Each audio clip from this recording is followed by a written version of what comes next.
Howrah junction থেকে দীঘা যাওয়ার জন্য ট্রেন নাম্বার ১২,৮৫৭ তাম্রলিপ্ত এক্সপ্রেস প্রতিদিন সকাল ৬টা ৪৫ মিনিটে হাওড়া থেকে ছেড়ে যায় এবং যে স্টেশনগুলিতে দাঁড়ায় তার নাম সাঁতরাগাছি জংশন।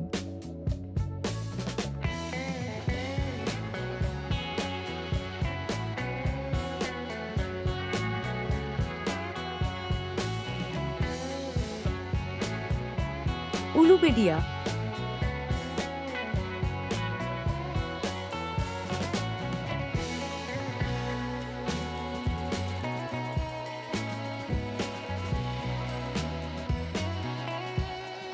মেচেদা,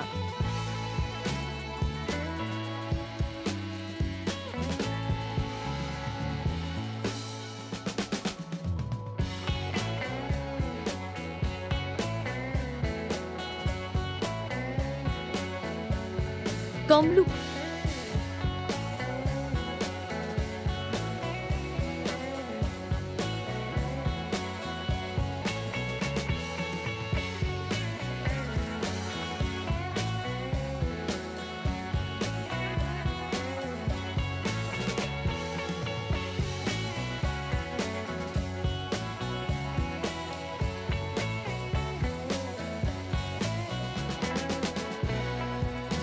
কাঁথি,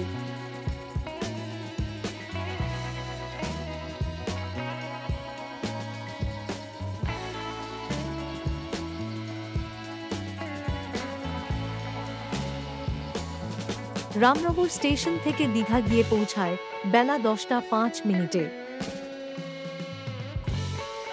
ট্রেনের সঠিক সময়সূচি ও তথ্য জানার জন্য আমাদের চ্যানেলটি সাবস্ক্রাইব করতে পারেন।